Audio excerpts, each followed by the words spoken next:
கர்த்தருடைய பரிசுத்த நாமம் மையப்படுவதாக. 20/8/2025 புதன்கிழமை, புதிய நாள், புதிய கால வேளைக்காய் கர்த்தர் நன்றியோடு துதிக்கிறேன், ஸ்தோத்திரிக்கிறேன். இந்த நாளுக்கான கர்த்தருடைய வார்த்தை ரோமர் 10:11. அவரை விசுவாசிக்கிறன் எவனோ அவன் வெட்கப்படுவதில்லை. Anyone who trusts in him will never be put to shame. கர்த்தருடைய பரிசுத்த நாமம் மையப்படுவதாக. இந்த வார்த்தைகளை ஒரு சில நிமிடங்கள் தியானித்து இந்த நாளையும் நம்மையும் கர்த்தருடைய கரத்தில் ஒப்பு கொடுப்போம். ஆண்டவரை நாம் விசுவாசிக்கிறோமா?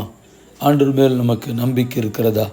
நாம் விசுவாசி என்று சொல்லுகிறோம், ஆனால் அநேக நேரத்தில் நம்முடைய விசுவாசம் நமக்குள்ளே காணாமல் போய் விடுகிறது. நான் கர்த்தருடைய பிள்ளை என்று சொல்லுகிறோம், ஆனால் கர்த்தருடைய பிள்ளை என்று சொல்வதற்கும் கர்த்தருக்கு ஸ்தோத்திரம் நம்முடைய வாழ்க்கைக்கும் சம்பந்தம் இல்லாமல் வாழ்ந்து கொண்டிருக்கிறோம். வசனம் சொல்லுகிறது, விசுவாசிக்கிறவன் தான் வெட்கப்படுவதில்லை என்று சொல்லி. கர்த்தருக்கு மகிமை உண்டாகட்டும். உதாரணத்துக்கு நான் இந்த 2 காரியங்களும் தரமாற்றி சொல்ல விரும்புகிறேன். நான் வியாதிப்பட்டிருக்கிறேன் என்று சொன்னால், இந்த வியாதியின் மத்தியில் நான் யாரை பரிகாரியாகி இயேசு விசுவாசிக்கணும். அதை விட்டுட்டு வைத்தியர்களையும் மருத்துவர்களையும் தேடி போகிறதுக்கான காரணம் என்ன? அந்த பலகீனத்தில் என் தேவன், அவர் தான் யெகோவா ராஃபா, அவர்கிட்ட தான் சுகம் உண்டு அப்படின்றத ஆணித்தரமாக நம்பி விசுவாசித்து ஆண்டவரிடத்தில் கைகளை உயர்த்தி, ஆண்டவரே நான் கர்த்தாவை நம்புகிறேன் அப்படின்னு சொல்லி என்னுடைய வியாதியில், என்னுடைய பலகீனத்தில் அப்படின்னு சொல்லி நிற்கிறதுக்கு பேர் தான் விசுவாசம். கர்த்தருக்கு ஸ்தோத்திரம் உண்டாகட்டும். ஆழமான விசுவாசம். இப்படிப்பட்ட விசுவாசத்தில் நம்ம வளருவோம். கர்த்தருக்கு ஒருவேளை கடன் நெருக்கடி இருக்கிறது. கடன் நெருக்கடியான நேரங்களிலே நான் கர்த்தரை நம்புவதை, கர்த்தர் மேல் விசுவாசத்தோடு இருப்பதை விட்டுவிட்டேன். நடத்துவார்.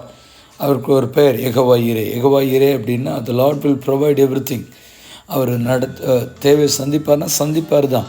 அதை விட்டுட்டு பேங்க் லோன் அலையிறது, கர்த்தருக்கு ஸ்தோத்திரம் குழுவில் போய் பணம் எடுக்கிறதுக்கு முயற்சி பண்ணுறது, யார்ட்டையாவது கடன் வாங்குறது, கடனில் போய் கேட்டு நிற்கிறது, இப்படிப்பட்ட சூழ்நிலைகளுக்குள்ளே தள்ளப்படுகிறதற்கு பெயர் தான் விசுவாசமற்ற நிலைமைகள்.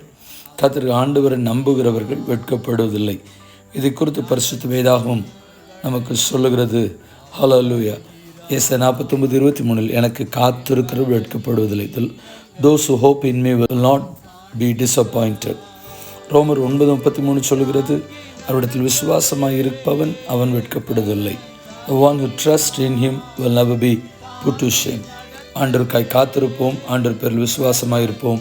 தப்புவித்து கனப்படுத்தி நடத்துவார். பரிசுத்தமுள்ள நல்ல தேவனே, இந்த வார்த்தைகளை என்னோடு கூட கேட்ட ஒவ்வொரு தேவ ஜனங்களையும் வெட்கப்படுத்தாதபடி தலை குனிவுகளுக்கு நீங்களாக்கி அநேகருக்கு உண்பதாக இவருடைய தலைகளை நிமிர்த்தி நடத்த பிதா குமாரன் பரிசுத்தாவி நாமத்தில் ஜெபிக்கிறோம் நல்ல பிதாவே, ஆமென். வாழ்த்துக்களுடன் ஜெபம்